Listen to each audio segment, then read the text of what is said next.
Okay, now Dimitra Gyatsi, There. uh, you're on deck. Good to see you. Where are you zooming in from?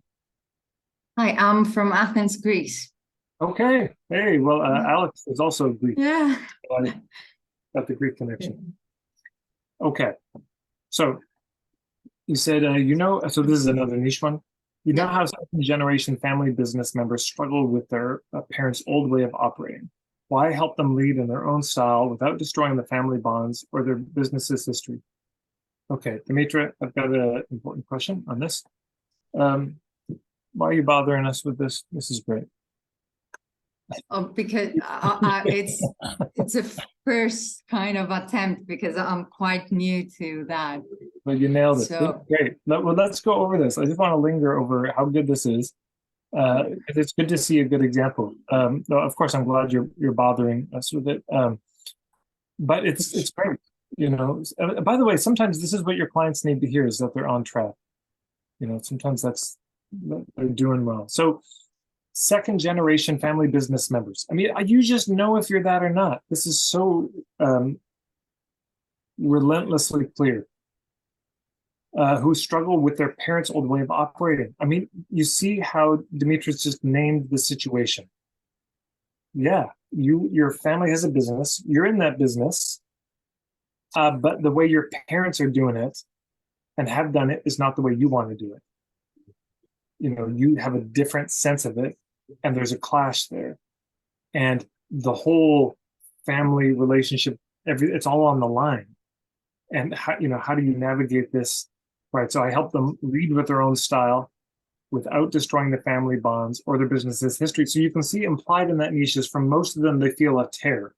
I either kowtow to the way my parents have done it and resent it. And, I know it doesn't work, but I submit to this, or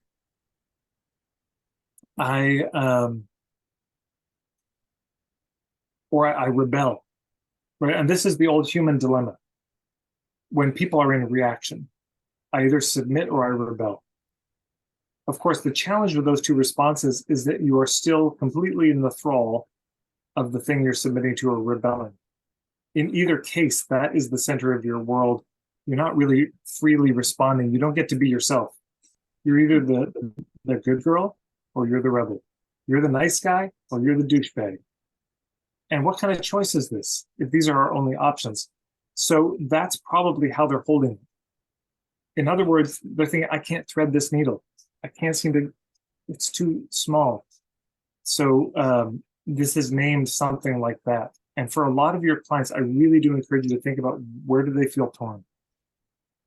I have like one question to actually. The one is using without. Is it better than using while and naming what they want? Because I named what they are mostly afraid of.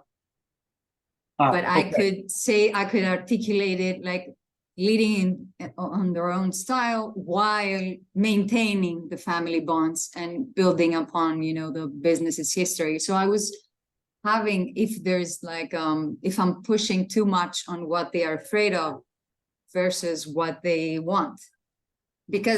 And that's my actually second question, because the struggle is to find these three, like the overlap on individuality, business, and family. So finding these three. So I was that, and there goes my point of view, I guess, on how I think of these three aspects.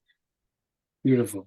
So she also nailed it in the point of view. You hear a Venn diagram there, yeah? Individual, family, business. How do these three things coexist, overlap? Very good. First of all, there's a video. If that question of do you focus on the positive or the negative is of interest, you just search on YouTube, Tad Hargrave, Star Wars. There's a video that'll come up and about the dark side and the light side of the force in marketing. Also, if you're in the membership, there's a thread. I think if you just search the terms punching the bruise, you'll see there's a thread of 5 or 6 videos where I talk about this from different angles. But here's my general sense of this is because it's a big question. And people say, well, you don't want to focus on the negative. You want to focus on the positive in your marketing, as if somehow that's less manipulative, which is, of course, laughable. So I say we focus on what's most real for them. If what's most real for them is the fear that they're going to destroy the family bonds or their business's history, if that's the fear, or if that's what's most emotionally up for them, I would just have some empathy, speak to that. And if what's most real for them is this craving of, I want to build this in a beautiful way that honors everybody, if they're coming to you saying that, then speak to that. But if they're showing up at your door just saying, I don't know what to do, I have a different style, and if I do this, though, it's going to destroy this business, my father's going to hate me. And if that's the emotional reality, great. But so, for example, if I want to go to Greece, that's island B, that's a craving. And if somebody's ad is Canada a shithole, want to get out, too cold in the way, like, that's not necessarily why. I may want to go to Greece for other reasons than just climate. So what's more real for me there is the craving, not the problem. So that is very real. I see lots of situations where it's like, yeah, just talk to about the thing that they want, not the fear they have of how it'll be if they don't deal with it, not the pain they're in, because they may not be in that same kind of acute pain. Sometimes the craving is more real than the pain. So whatever is most real. Yeah. And if I have one last question, when we have the intro or the signature workshop, to get it right, it's around our point of view, right? Not around our niche. So it's a way for people to come closer to our point of view. Have I gotten that correctly? No. For the first time, you haven't gotten something correct. No, it's not really a yes or no, but if you imagine it like this, the thing that gets them in the door is if it's a service, so I'll just in your example, the thing that will get them in the door is the island A, island B thing. It's just relevance. That's why they show up. Oh, you're going to help me in my situation. I need that. Great. But that's not what will have them take another step necessarily. Because at that point, coming to an intro workshop for an hour or even just reading a sales letter because the headline grabs them. And it's true for all of us. We say, oh, yes, that's relevant. I'll give you a little bit of attention and see what you've got. And then they want the point of view. So what we might call the niche, the target market, island A, B, the issue, that's the relevance, but the credibility comes from the point of view. And my take is that's most of an intro workshop. That's most of our presence online, most of a sales letter potentially. It's just us sharing our take on it. You have this problem. Here's why I think you have it. Here's my diagnosis. Here's what's happening. And here's my prognosis. Here's what is the worst case scenario if you don't deal with it. And here's the best case scenario if you do, whether you work with me or not. And then here's what I think is needed based on those things. And none of that is a pitch for them to buy from me.